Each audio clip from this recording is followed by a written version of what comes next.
This is Stephen Foster on the occasion of Caroline Bergvall's exhibition at the John Hansard Gallery, Middling English. Caroline, I wanted to ask you first of all how you see your practice. You are a poet and you are a writer and a visual artist.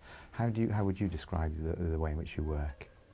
I think for convenience sake, I've started to call myself a cross-disciplinary writer. That's quite a recent term. I've gone through many different terms and lots of commas between the different manifestations. I think there's the difference between what one calls oneself and what one needs to be seen as in relation to the work. So I am primarily a writer, but because of the different elements in my work or different environments that I get invited into, aspects that might not be connected to language primarily also get manifested, and that also pushes my work towards other definitions like performance artist or to an extent visual artist when that comes to bear on the works. Mm. Well, many of the exhibitions that you have use sound, of course, and text and structures of various sorts. Much of it's site-specific, and we'll come on to this particular exhibition later.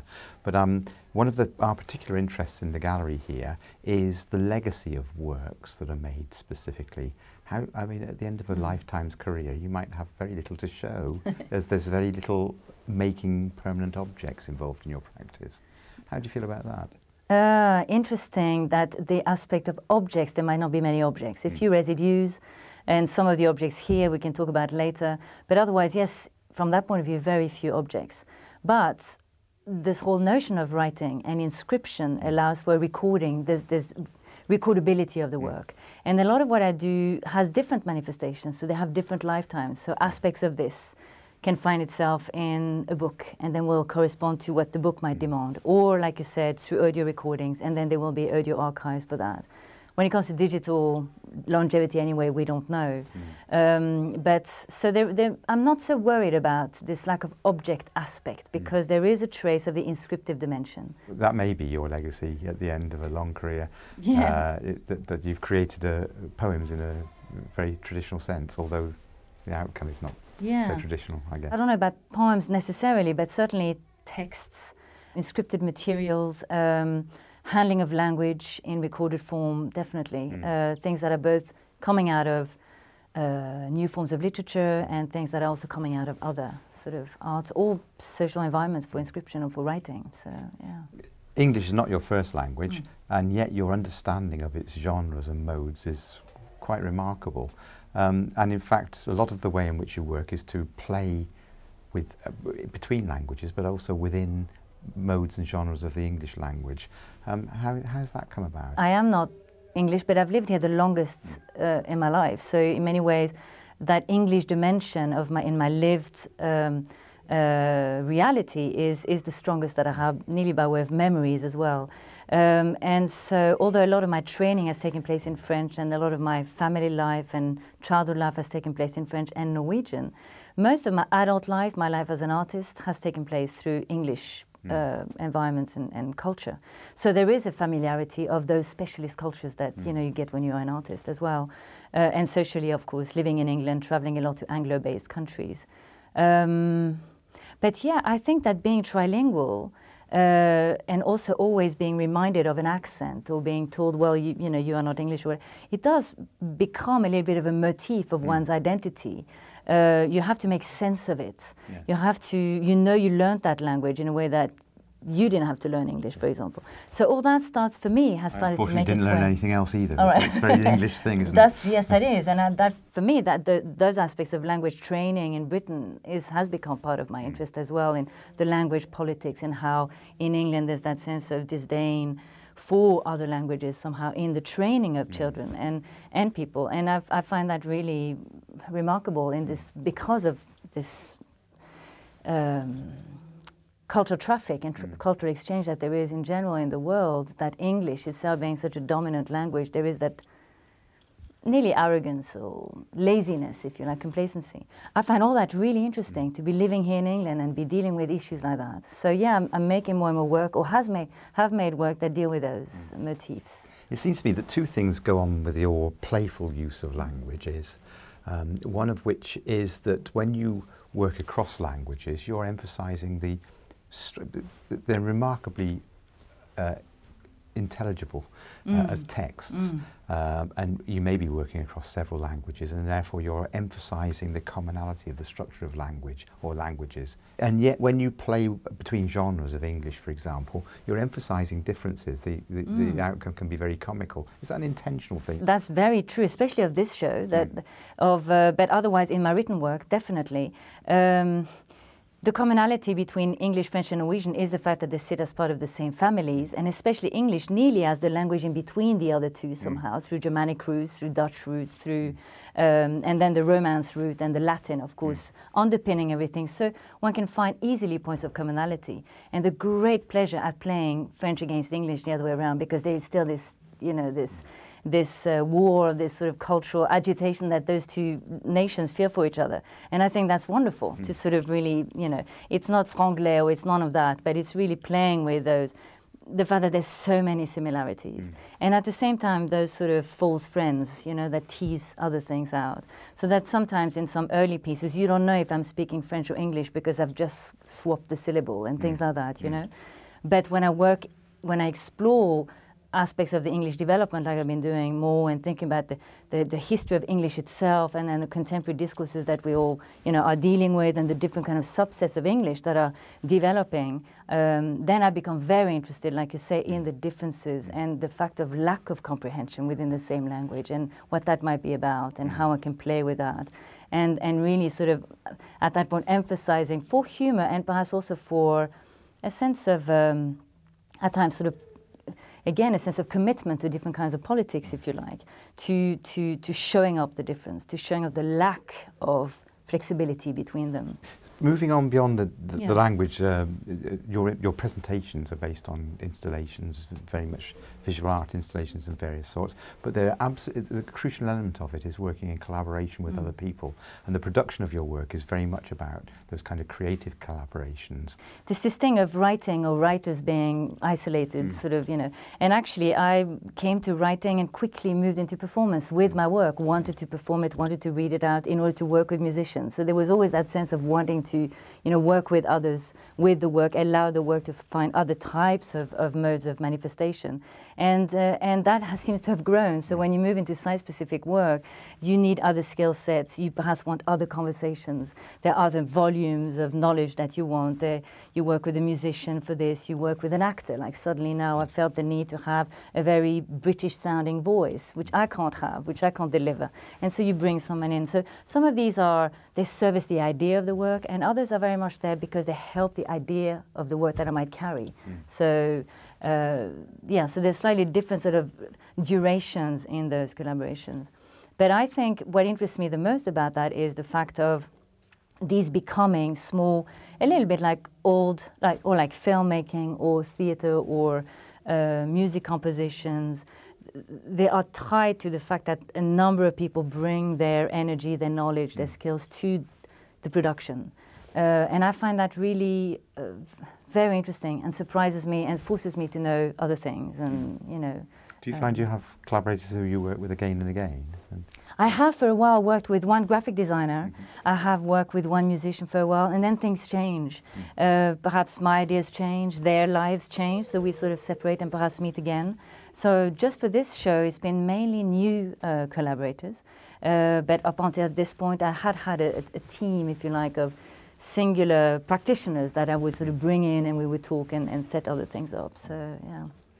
Large element of this exhibition is very site-specific, and it relates very much to the unique architecture, both in terms of the building and the number of rooms and all that kind of thing. It's the show in various ways is related to where we are. How did this come about, and could you talk us through a little bit about the development of this project and how it got to where it is? The way the project started was through conversations, actually. So again, this whole idea of dialogue as the motor of the piece with you and with Rose, and sort of after a number of months actually coming to the conclusion that, you know, we were getting on intellectually and culturally, and from the point of view of my practice, that you were interested in us trying to set this piece up together. So that the genesis of that was very much done through conversations between us. But the fact of the site specificity is a crucial point for me. perhaps this idea that I don't really work with objects, but when I enter a space, if it is going to be site-specific, what interests me is the building, what emanates from the building as a building, the way it's been used, the floors, the height, we talked a lot about the ceiling grid for this show and things like that, and how you can emphasize, bring that building out so that for a viewer, for a visitor, the show is also that they are in the building, that they will really feel the building, and as they move across it. And I really feel like the way the structure starts from the floor of the round room and then moves into that sort of creates a dynamic which really reads the room for the visitor. And it's very abstract, it's very minimal, but it does read the room, and you have a different atmosphere in the way you approach that room than you do in the other one. So I think all that's really part of the way I'm interested in working with space. And I haven't done that many installations, but for the 3 or 4 that I've done, there's been always that consideration, okay, if I'm here now, what does that mean? And how are we going to take those ideas and move them so that the space also becomes part of the show, basically. What happens with site-specific installation is, of course, this space itself, a gallery-based site-specific. I mean, there are many site-specific installations where the site is not a gallery. Absolutely. But when they're in a gallery, of course, the architecture of the gallery space is the first thing. But secondly, then the audience walks in, and the minute they've walked into the space, because the gallery is part of the sculpture, if you like, they become part of the exhibition, which changes their relationship to the work. They're part of it, and therefore their relationship to it is changed enormously. Does that have an effect on people listening as opposed to just looking? That their participation, their collaboration with or reaction to the work is rather different? I'm hoping that it sort of allows people to slow down. And first of all, the shows are usually quite slow, if one can call slow something where time is sort of a little bit elusive. But so I'm hoping that it slows them down to suddenly feel that actually the objects they're faced with, like you say, is that sculpture that envelops them, that they're part of, that they move around in. And that in itself will be generative of listening, hopefully reading, which is a very difficult thing in galleries, really. It's a lot of language, and in this show there is a lot of writing. There's this thing about the site-specific work, and then the work that is so site-related that it brings some of the acoustic qualities of the building to bear on the work. We had to work really solid at creating a mix of the audio composition that Adam Parkinson had done that would work in that open space, which is also the entry space. And so there was a lot of that constant detailed work going on to see how can we do it so that it doesn't become too resonant, too cavey, basically. In many ways, because it's a very unusual installation, this is quite difficult to address because it's sound and it's all these other elements that might be unusual to some people. In other ways, they're being helped a great deal by the nature of the installation. Yeah, that's right. It is unusual because there's so much writing. You know, this writing is presented in so many different forms. You have the encouragement to pick up some broadsides that we made. You can read them on the wall. You have disjointed and yet very formal presentation of a wall piece. You have sort of metallic reflection of a piece of text which seems to be a sampler of titles. And then you have this quote here which again has a reflection. I really wanted to bring a lot of writing, a lot of different kind of modes of thinking about writing to this show, because I was very interested in language politics, but also the politics that allow for access or not access to language, to knowledge, and to writing per se. And in what you have often in visual art shows that use writing, we have different sort of ways of thinking about it. You have the conceptual, you have the mapping, you have the gestural, you have transcriptive, but to bring something that deals with language on a syntactical way as well, that think about histories of printing, that thinks about what writing today might want, like the audio, things like that. That interested me a lot. And it was a bit of a challenge to do it because it remains quite empty, and yet there's so much material if you come closer.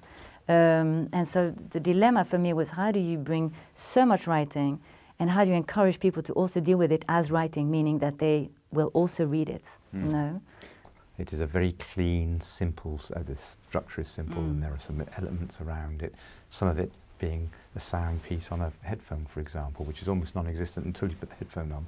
And yet it's incredibly complex, and the interrelationships and the things behind it, the generation. And it was a very complex thing to install, even though to a casual viewer it looks very simple. Is that intentional? Yeah. really are very, very much like a minimalist take on the way one enters a site. It's as if you you evacuate a lot of stuff, you empty the space, and yet you fill it up with things that are, like I said, quite invisible. And the process is complex because there's so many different structurings of language and of the materials. And like you say, I mean, it was quite an amazing thing to set up. It took your whole construction team to hang this wire structure, which now hangs so beautifully.